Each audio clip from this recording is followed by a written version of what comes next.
Est-ce que vous avez déjà ressenti le poids accablant du stress au travail, au point que ça ait fracassé l'équilibre entre votre vie professionnelle et votre vie personnelle ? Au cours de votre carrière, vous avez peut-être déjà connu des périodes où le stress a affecté votre bien-être mental et émotionnel. Il pourrait avoir aussi affecté votre productivité au travail. Imaginez un moment où vous avez été submergé par une charge de travail intense, causant non seulement du stress sur le plan professionnel, mais aussi une désorganisation de vos priorités dans votre vie personnelle. Dans notre société moderne, le stress professionnel est devenu une réalité qui est omniprésente. Ça va au-delà de la simple pression au travail, ça affecte vraiment notre santé mentale, notre bien-être émotionnel, ainsi que nos relations personnelles. L'équilibre vie personnelle-vie professionnelle est souvent fragilisé par des défis professionnels qui sont accablants. Je me rappelle l'histoire d'un collègue qui était confronté à une charge de travail excessive et à des échéances serrées. Non seulement ça a affecté sa qualité de travail, mais ça a affecté également sa santé émotionnelle. Il se sentait constamment dépassé et sa vie personnelle en pâtissait. Il a dû remettre en question ses priorités et se rendre compte qu'il devait trouver un moyen pour faire face à ses défis professionnels sans compromettre sa qualité de vie. Vous avez déjà probablement rencontré une situation similaire dans votre carrière où le stress professionnel a eu vraiment un impact sur votre vie quotidienne. Et vous n'êtes pas seul. La réalité du stress professionnel est une expérience courante pour beaucoup d'entre nous. L'identification de ces défis est le premier pas vers la recherche d'une solution pratique pour surmonter le stress professionnel. Il est vraiment essentiel de reconnaître l'impact profond que le stress au travail peut avoir sur notre vie quotidienne. Maintenant, je voudrais que vous preniez un moment pour réfléchir à une situation où le stress professionnel a eu un impact significatif sur votre vie. Quels ont été les effets sur votre bien-être émotionnel et sur votre productivité au travail ? Aujourd'hui, je voudrais vous parler de l'histoire d'Anna. C'est une femme dynamique de 35 ans qui travaille dans une agence de marketing renommée. Elle jongle entre sa carrière exigeante, sa vie familiale et ses aspirations sociales. Il y a un stress constant qui la submerge et qui entraîne une fatigue chronique et des difficultés de concentration, une baisse de motivation. Imaginez-vous à sa place, submergée par une charge de travail écrasante, des attentes irréalistes et des défis incessants. Elle se sent épuisée émotionnellement et ses relations personnelles en souffrent. Les émotions qu'elle ressent sont difficiles à gérer et elle doute vraiment de sa capacité à surmonter ces obstacles. C'est en discutant avec des partenaires pendant un séminaire professionnel qu'elle a réalisé qu'elle pouvait changer sa perception du stress et adopter une nouvelle stratégie pour y faire face. C'est à ce moment qu'elle a décidé de venir me voir. Est-ce que vous aussi, vous vous sentez souvent submergé par le stress et par les défis professionnels ? Anna, elle a décidé de prendre son destin en main et vous pouvez en faire autant. Tout au long de son parcours, Anna a appris à reconnaître et à remplacer ses schémas de pensée négatifs par des pensées qui étaient plus réalistes et constructives. Elle a aussi élaboré un plan d'action concret pour gérer ses défis professionnels en les décomposant dans des plus petites étapes qui étaient gérables et en établissant un échéancier réaliste. Est-ce que vous comprenez la différence entre l'approche précédente d'Anna et sa nouvelle façon de gérer le stress ? Elle a transformé avec ça les situations stressantes en des défis à surmonter un pas à la fois. Grâce à des exercices de visualisation positive, Anna a aussi appris à imaginer des scénarios professionnels réussis et positifs, ce qui l'a aidé à repousser des pensées négatives d'autodépréciation. Elle a également développé des techniques de respiration et de méditation pour réguler ses émotions face aux défis qu'elle rencontrait. Imaginez-vous capable de faire face aux défis de votre vie professionnelle avec sérénité et détermination. Mais Anna n'est pas une superwoman. Tout le monde peut le faire. Vous pouvez tous transformer votre stress dans des opportunités de croissance et d'apprentissage. En adoptant un état d'esprit qui est plus confiant, plus résilient, Anna a réussi à surmonter ses défis professionnels. Elle arrive maintenant bien à équilibrer sa vie professionnelle et sa vie personnelle et à gérer le stress d'une manière qui est beaucoup plus saine et beaucoup plus constructive. Et vous, est-ce que vous êtes prêt à suivre les traces d'Anna et à transformer votre propre stress dans des défis que vous pourrez surmonter ? Pour aborder la transformation d'Anna, je voudrais vous parler un peu plus de la théorie du stress de Lazarus et Folkman. Je vous ai déjà parlé de ce qu'est le stress et de la façon dont il apparaît dans mes vidéos précédentes. Et aujourd'hui, je voulais vous parler de la façon de le gérer. En anglais, on appelle ça le coping. Lazarus et Folkman, dans leurs recherches, ont constaté qu'on réagissait en général de deux façons. Depuis, il y a d'autres chercheurs qui ont décrit d'autres façons par la suite, mais aujourd'hui, je vais vraiment me focaliser sur les deux premiers. Vous me direz dans les commentaires si ça vous intéresse que je fasse une vidéo sur les autres stratégies de coping. Mais bref, je disais que Lazarus et Folkman ont identifié deux types de stratégies de gestion du stress. Le coping qui est centré sur le problème et le coping qui est centré sur les émotions. Mais en quoi est-ce que ces deux types de stratégies sont vraiment différents? D'un côté, le coping qui est centré sur le problème consiste à s'attaquer directement à la source du stress. Par exemple, si vous vous sentez débordé par la charge de travail, vous pouvez essayer de l'organiser différemment, d'être plus efficace dans la réalisation de vos tâches ou d'en déléguer une partie. Plus largement, vous pouvez essayer de demander de l'aide. C'est vraiment une approche qui donne un sentiment de contrôle et de maîtrise sur la situation. D'un autre côté, le coping qui est plus centré sur l'émotion, il vise lui à gérer les émotions qui sont associées à la situation stressante sans nécessairement chercher à résoudre le problème lui-même. Par exemple, avant une présentation qui est importante, vous pouvez pratiquer la respiration profonde. Vous pouvez aussi pratiquer la visualisation positive ou la pleine conscience pour atténuer vos émotions négatives et favoriser de cette façon un état d'esprit qui soit plus calme et plus centré. Anna a utilisé ces stratégies pour transformer son stress professionnel en défi qu'elle pouvait surmonter et de cette façon à renforcer sa résilience émotionnelle. Vous aussi, vous pouvez le faire. Et je trouve que ces concepts permettent vraiment de décomposer le stress et la façon dont on le ressent. Et du coup, de le gérer plus facilement, étape par étape. En les appliquant dans notre vie, on sera de cette façon mieux équipé pour le gérer et pour améliorer notre équilibre au quotidien. Maintenant que vous avez une meilleure compréhension de la théorie, en tout cas je l'espère, on va pouvoir commencer à voir comment Anna a mis ces stratégies en pratique et comment vous aussi vous pouvez les intégrer dans votre propre vie. La première étape de transformation pour Anna, ça a été vraiment d'identifier ses schémas de pensée négatifs. Elle l'a fait en portant une attention particulière à ses émotions et à ses réactions dans sa vie quotidienne. Elle a réalisé en fait qu'elle avait souvent tendance à se sous-estimer et à se mettre une pression qui était démesurée. Ça l'empêchait de gérer sereinement ses défis professionnels. Un jour, elle devait faire une présentation importante à son équipe et Anna me parlait de son anxiété et de ses doutes. Pourtant, elle maîtrisait très bien le sujet et elle s'est rendue compte que ses pensées tournaient en boucle et généraient des émotions négatives qui l'empêchaient de se concentrer et de se préparer efficacement. On a alors travaillé ensemble pour remplacer ces schémas de pensée toxiques par des affirmations positives et réalistes. Au lieu de se répéter toujours des choses comme « je vais échouer, je ne suis pas assez compétente », Anna a choisi de se dire « je suis préparée » et compétente. Je vais réussir à présenter mon projet de manière claire et convaincante. Et c'est une simple formulation mentale qui a modifié vraiment fort son état d'esprit. Ça l'a libéré d'un poids du stress et lui permis de se concentrer sur la tâche à accomplir. Ce qui peut être compliqué dans cette situation, c'est que c'est pas juste une phrase. Elle disait pas littéralement « je vais échouer, je suis pas assez compétente », mais c'était vraiment toutes des pensées qui allaient dans ce sens-là. C'est vraiment la première étape, donc c'est d'observer ses propres pensées pour se rendre compte en fait de l'état d'esprit plus profond dans lequel on est. Est-ce que vous aussi, vous avez des schémas de pensée négatifs qui vous empêchent de gérer sereinement votre stress professionnel? Est-ce que, comme Anna, vous pouvez apprendre à les identifier et à les remplacer par des pensées plus constructives et réalistes? Je pense que c'est vraiment la première étape pour transformer votre stress en défi et pour renforcer en fait votre résilience émotionnelle. En prenant conscience de ces schémas de pensée, en les remplaçant par des affirmations positives, vous serez mieux à même de gérer vos émotions et de faire face aux défis de votre vie professionnelle. Essayez cette stratégie et essayez d'observer les changements positifs qu'elle peut apporter dans votre vie. Vous verrez, ça aura un effet. Alors le deuxième changement qu'Anna a mis en œuvre, c'est de développer un plan d'action détaillé. Après avoir identifié certaines sources de stress spécifiques dans sa vie professionnelle, elle a mis en place un plan d'action pour les gérer. Je vous passe les détails, mais elle a décomposé ses tâches dans des étapes qui étaient plus gérables. Elle a repensé ses priorités, elle a repensé ses échéanciers et elle a demandé de l'aide, elle a délégué en fait certaines tâches à son équipe. Bien sûr, elle s'est aussi fixé des moments pour réévaluer, pour réajuster ce plan d'action au fur et à mesure. Donc concrètement, il y a un projet qu'on avait pensé ensemble et le délai était assez serré. Anna ne s'est pas laissée submerger par l'ensemble du projet. Au contraire, elle l'a décomposé dans des tâches qui étaient plus petites et donc plus réalisables. Comme la recherche, puis la planification, puis la création du contenu, puis finalement la révision de celui-ci. Elle a ensuite établi des priorités, des échéanciers pour chacune des sous-tâches et ça lui a vraiment permis de réorganiser son temps et d'organiser ses efforts. Et je trouve que c'est l'exemple type du coping qui est orienté sur les solutions. Vous vous rappelez la première stratégie dont je vous parlais. Alors comment est-ce que vous trouvez cette approche? C'est vraiment plus gérable, non? Donc en décomposant une tâche stressante, vous pouvez vraiment réduire la charge mentale qu'elle représente. Et de cette façon, vous pouvez vous concentrer sur des objectifs qui sont plus réalisables. Donc le coping qui est orienté sur les solutions, c'est aussi une façon de faire du coping sur l'émotion. Vous aurez compris, les deux se passent en même temps et ils ne sont pas vraiment indissociables. Bref, donc Anna a tiré parti du soutien de son équipe en déléguant une partie de ses tâches à ses collègues.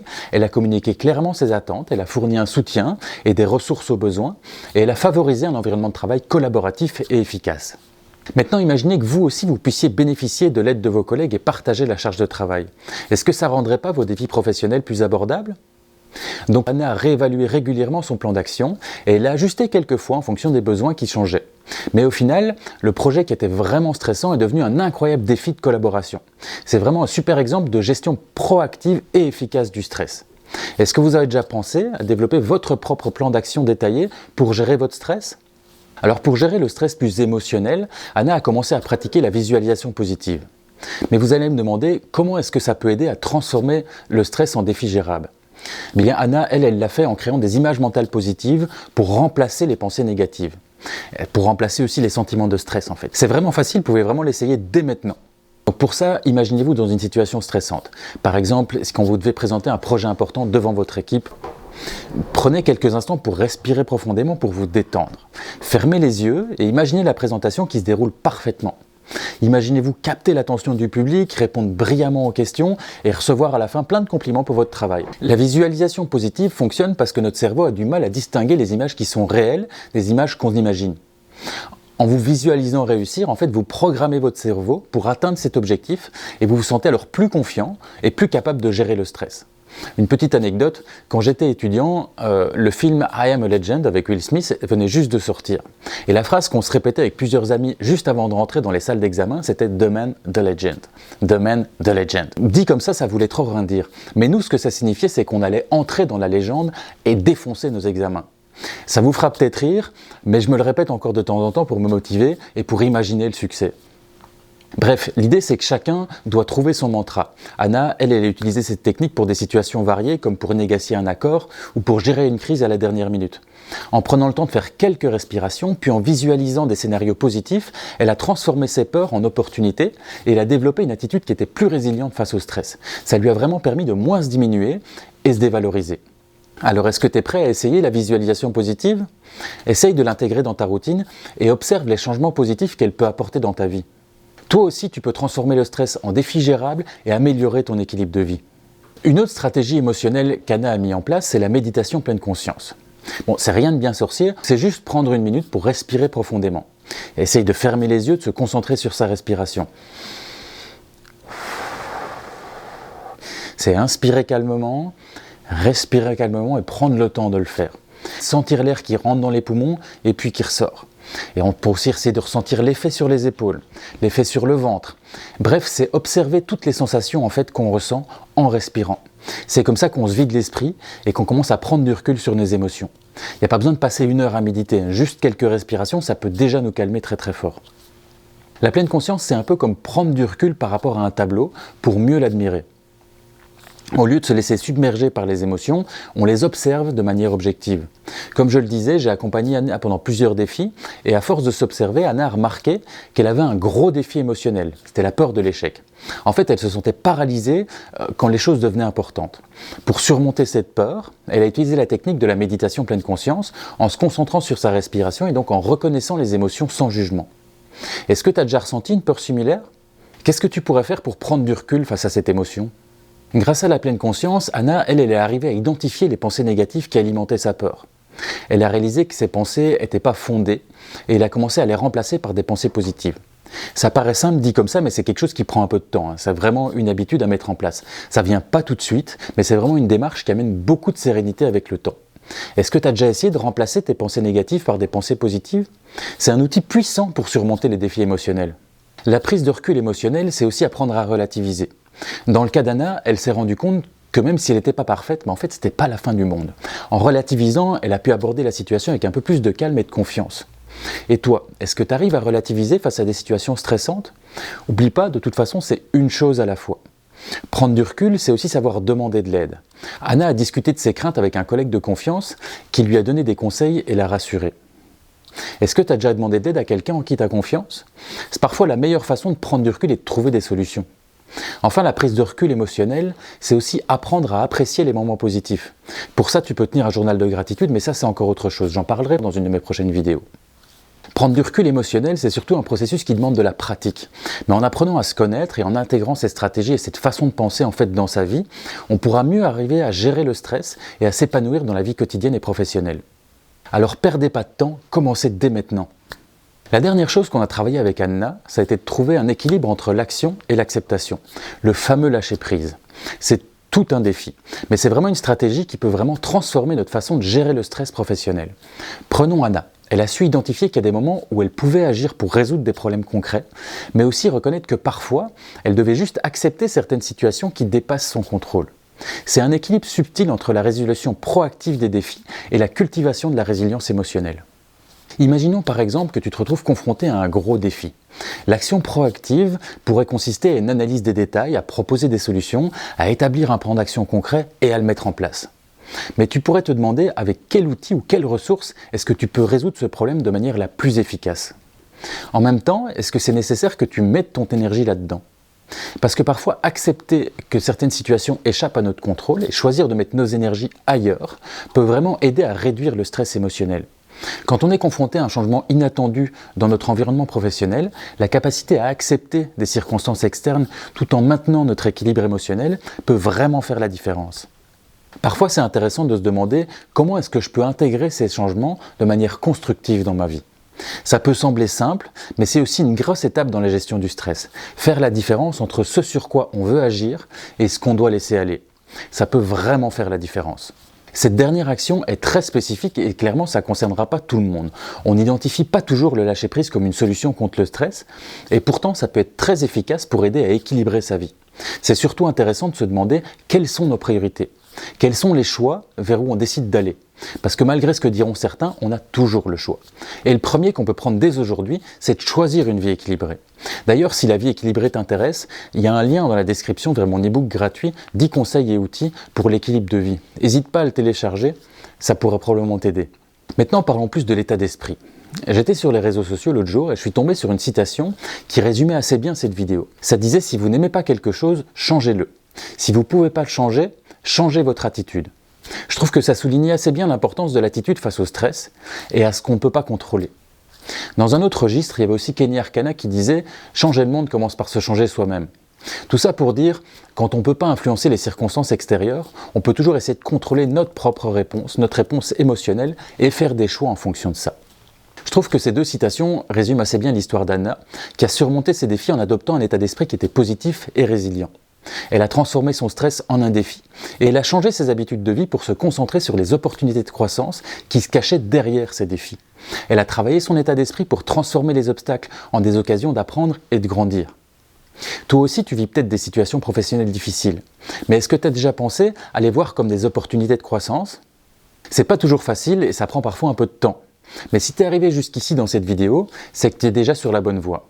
C'est ce changement d'attitude qui te permet de transformer le stress en un défi à relever, d'adopter une mentalité résiliente et d'avancer vers l'équilibre et le bien-être.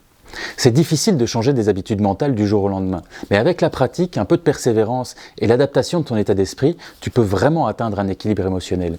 Si Anna l'a fait, toi aussi. Alors à partir de ça, en repensant à l'impact tangible de l'attitude d'Anna sur sa vie professionnelle, est-ce que tu penses avoir le bon état d'esprit ? C'est quoi tes freins pour arriver à ça ? C'est quoi tes leviers d'un autre côté que tu as pour le changer ? Comment est-ce que tu pourrais aborder la situation de façon plus positive et plus résiliente ?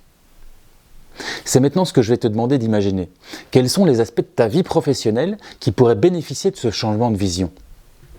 Quelles sont en fait les opportunités de croissance et de développement que tu pourrais saisir en modifiant ta perception des défis actuels ? C'est vraiment pas une idée à prendre à la légère. Les avantages d'un état d'esprit positif et résilient dans ta vie professionnelle sont réels et ils peuvent ouvrir la voie à une transformation significative de ton bien-être et de ton équilibre de vie. On arrive tout doucement à la fin de cette vidéo et j'ai l'impression d'avoir fait le tour des différentes choses qu'Anna a mis en place pour transformer son stress en des défis qui étaient plus gérables. Mais si je t'ai raconté cette histoire, c'est pas seulement pour illustrer les concepts du stress. Les stratégies d'Anna, donc reconnaître ses schémas de pensée, se faire des plans d'action, la visualisation positive, la pleine conscience et le lâcher prise, sont plus que des concepts abstraits. C'est vraiment des outils qu'on peut tous mettre en place pour améliorer notre équilibre. Prends un moment pour réfléchir à la manière dont tu pourrais les appliquer dans ta vie. Peut-être que tu penses déjà à certains schémas de pensée négatifs dans ton environnement. Peut-être que tu as déjà identifié des situations stressantes où tu pourrais définir un plan d'action concret. Et pour la visualisation positive, quels sont les défis que tu voudrais réaliser ? Est-ce que tu as déjà utilisé cette technique pour te préparer mentalement ? Est-ce que tu as déjà essayé des techniques de respiration ? Ça peut être la pleine conscience ou prendre du recul sur tes émotions. Dans tous les cas, n'oublie pas que ces changements demandent du temps et de la pratique. Sois indulgent avec toi-même. C'est la première pensée que tu peux avoir. Chaque petite action compte, prends le temps de réfléchir à cette stratégie et imagine comment elle pourrait s'appliquer dans ta vie personnelle. Tu as le pouvoir de transformer ton stress et de créer un état d'esprit positif et résilient. Alors lance-toi, choisis un des outils que je t'ai présentés, adapte-le à tes besoins et réfléchis à comment le mettre en place dès aujourd'hui. Le chemin vers une vie équilibrée commence toujours par un premier pas. Alors qu'est-ce que tu attends pour transformer ton stress en défi et renforcer ta résilience ? Alors la dernière chose que je vous recommande, c'est prenez soin de vous, abonnez-vous à ma chaîne et n'oubliez pas de rester curieux.